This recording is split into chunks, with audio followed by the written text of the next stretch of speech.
To say that the world needs change right now would be an understatement, a tremendous understatement. There is no question that things have got to change. There is violence in the streets.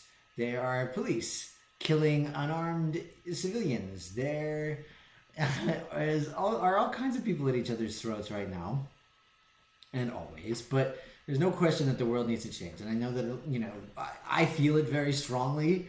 And, I get involved with these kinds of, with politics and causes and things like that a little less lately than I used to. I know we all care about it. I know we all care very passionately about these things, and we want to do something that wants to make a difference. And sometimes I feel like, well, what can I really actually do, right? What will actually make a difference? And I used to think that it was making a lot of noise, that that's what made a difference. And I have come to discover that that is not the case at all after we had an epic failure with Proposition 8 in California, which I'll talk about in just a second.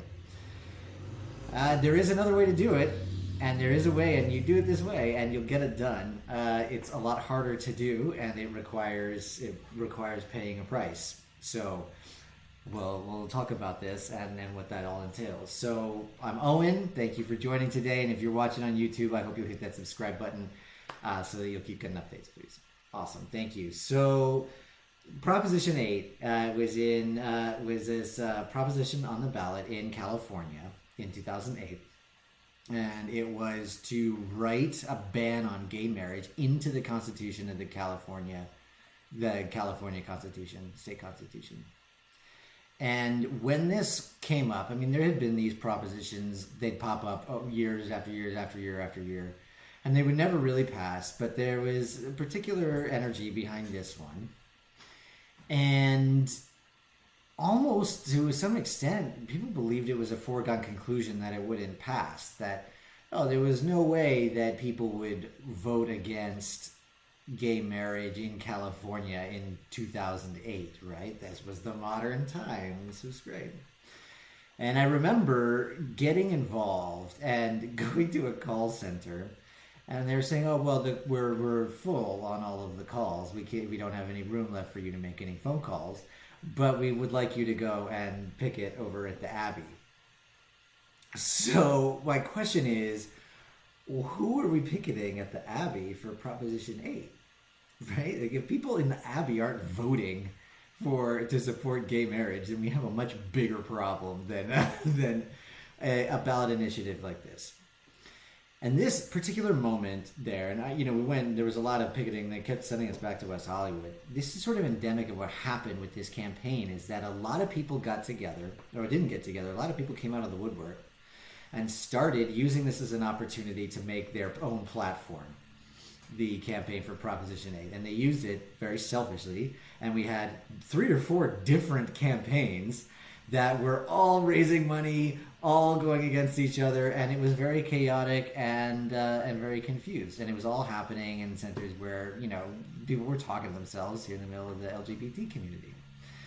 Meanwhile, on the other side was the Mormon Church, which got unified and had some resources and pretty much won this whole thing pretty shut down. So while we were busy picketing to ourselves and not making any connection whatsoever with the African American voters, or a lot of the Latino voters who in these areas did not vote in favor of gay marriage. We didn't make those gaps. We didn't go to those communities. We didn't go out from our own little bubble to speak to those people, and we lost.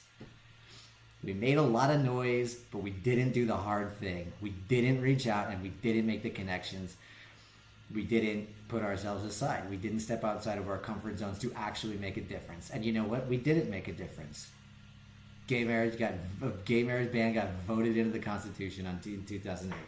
Now, fortunately, 8 years later, that all got turned over. But that was the cost. That was the cost of what we chose to do that. And there were big protests. Don't get me wrong. There were huge protests in the street the day after the election. And a lot of people were out there to protest, including a lot of people who didn't even vote, who could have made a difference, and they didn't even vote. So This is the thing. This is the thing, right? You have to make a change. You have to commit to it. You have to do the hard thing. You have to do the hard thing. You have to do the meaningful thing. That's what it absolutely takes. So we didn't do the hard thing. So in this case now, we're talking about the story that we've heard so many times about just frankly abuses between us as people at all. But especially in this case, police violence on African Americans, like this happens, that it happens at all is atrocious. It is atrocious. And this is a terrible situation that we're in right now. So what do we do? How do you change this situation? How do we not end up in a situation like we did with Prop A, where we made a lot of noise and then nothing happened? How do we get clear about what it is and then actually make a change? So here's how you do it. Here's how it is.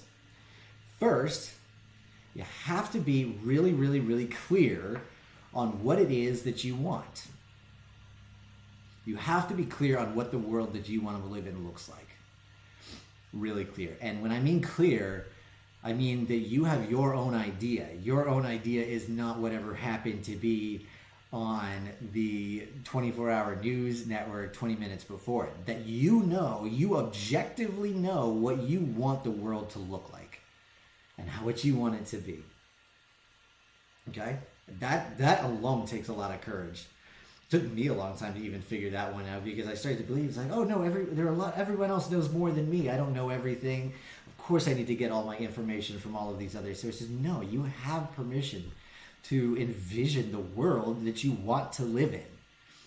And you must. That's sort of why we're here on this planet, is to create that, is to make that world that you want to live in. Okay? So think about that.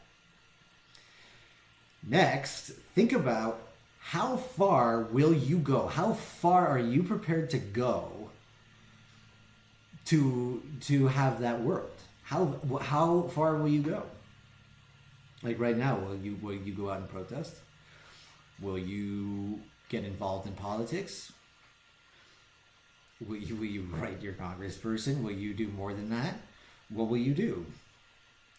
How far will you go? How important is this to you? Like, what is the point to which you're almost like, no, I'm gonna like quit my job, I'm gonna sell my house, I'm gonna move somewhere else? And like that kind of like, like how far is that? Where is that point that you will go to for it?